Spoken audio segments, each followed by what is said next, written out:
Hi, I'm Lisa from Creative Expressions and I'm with you today to show you the new Graphmaster markers that we are delighted to be able to bring you. What we have is an alcohol marker which is double-ended, which consists of a bullet nib and also a broad tip at the other end, which is useful for flicking of hair, larger areas, etc. So what you'll find on your markers, on one end you will have a grey section here which denotes the bullet tip, and on the other end it's black, so you know that's going to be your chisel tip. What we'll do, we'll go through colour groupings and how I would suggest you use them to create layered and great textures.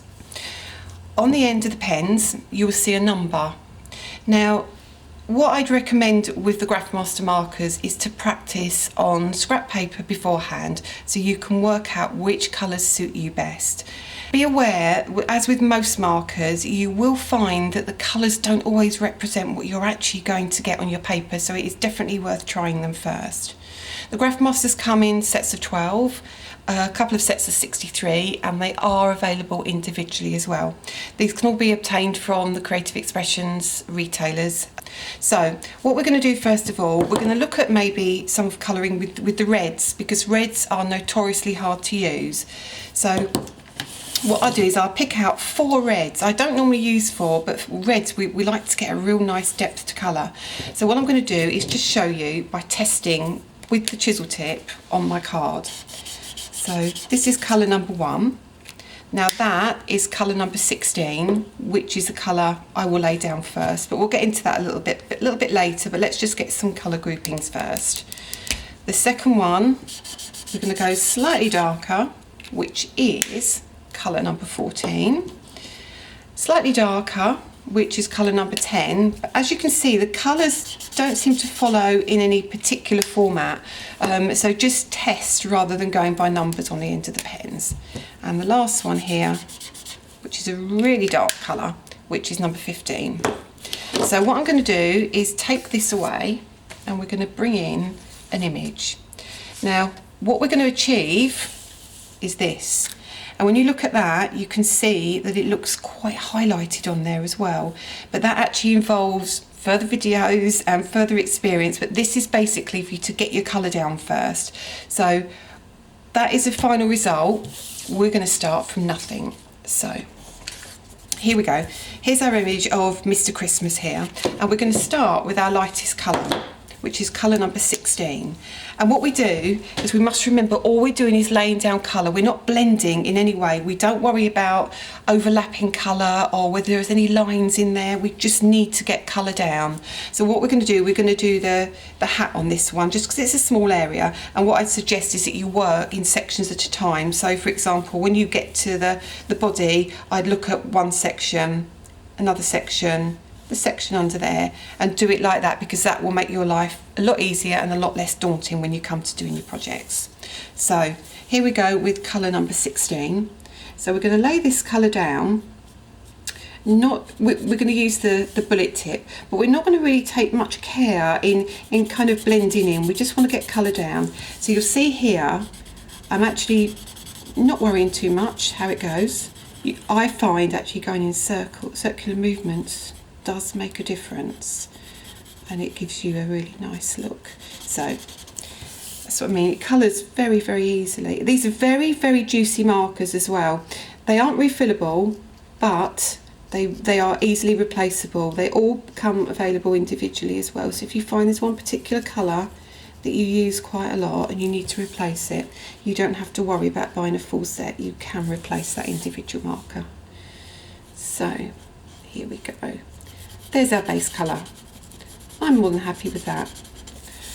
Don't worry about when you go over lines slightly. We do have a blended marker available which we can use to take out colour, but we don't tend to use that when we are adding colour. What you find is the blender, what it will do is it will remove colour and bleach it rather than blending. Right, the next colour we're going to go for is colour number 14, which is the second, well, I suppose it's the second lightest if you want to put it in that way. So what we'll do is we'll go in the areas that we know are going to be darker, and we come out not all the way over the colour that we've previously used. We come out about halfway So we colour, follow the lines. As you can see again, I'm not worried about blending. This is not, this is just, as I say, to get that base colour down. So what I'm going to say here, I would just add a little bit of a, almost like a crease there, and that's just giving me a guideline where there will be a crease, but you'll see this all build up shortly. It doesn't take long at all. So the next colour we're going to use is we're going to use number 10, and then we do the same thing. What I would say is when you are using reds in particular, because they're a very heavy colour, make sure you're using a good cardstock. I suggest a slightly coated card like the Bright White Foundations card from Creative Expressions. I find it's a really, really good card to use.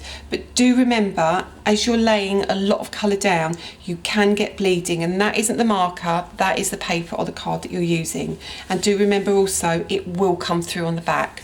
If it doesn't come through on the back, it's not the right cardstock, because what you'll find is if it's not coming through on the back, the ink has to go somewhere so it will spread, and that's when you get a lot of bleeding. So that's worth remembering. What we're going to do next is just come in a little bit further, a little bit less here, just to build up depth again. So again, there's no blending happening here, we are just getting the colour down. Okay, a bit further, there we go, and then we'll pick up that little area we did again there. So now we've got 3 colours, and at the moment, if you were doing this at home, you'd start to panic thinking, oh my goodness, it's not blending. You grab your blender pen and you would try to pull colour out, mix things, but please don't. Please just bear with me, and we'll get there. We'll get there. It's really worth spending just that extra 5 minutes on you know, building colour up.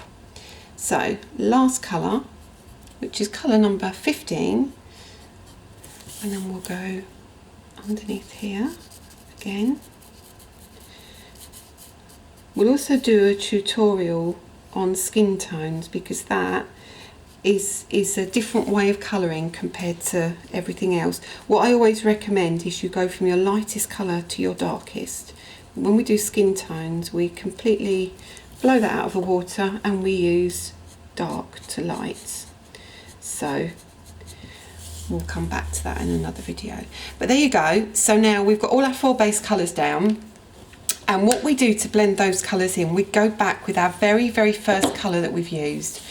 Now what that will do is that will start to tie in all our colours, but what I do is I just give that a minute for the alcohol to evaporate, because if I now start to try and pile more and more colour on there, this is when you'll start to get a little bit of bleeding. So back with this very first colour, which was colour number 16.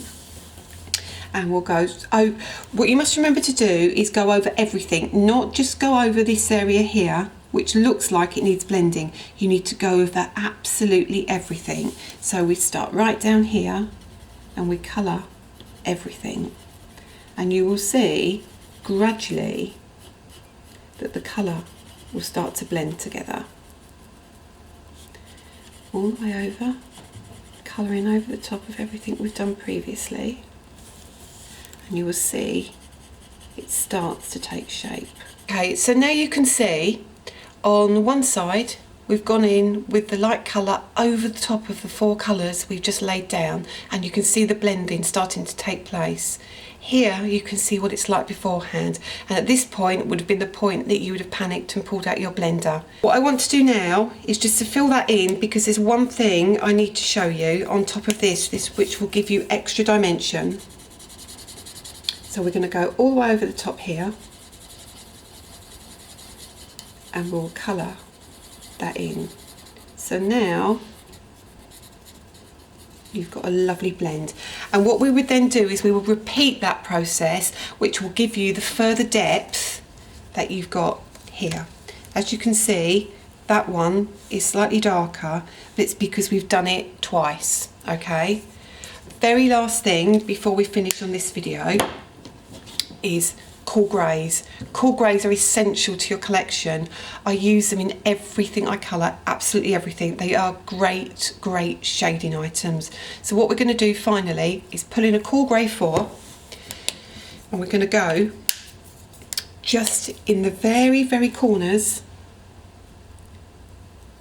which will give us a little bit more depth. Okay, up here, around the edge. Excuse it going over the white area, but we can get rid of that soon anyway. You'll see this all come together finally in one of the later videos. There we go. You can start to see the depth coming through. This is again one layer. What you need to do is do it the second time. Start with your base colours, build up your colours, leave it to rest slightly, go over with a grey, and then repeat the process, and you should have perfect red shading.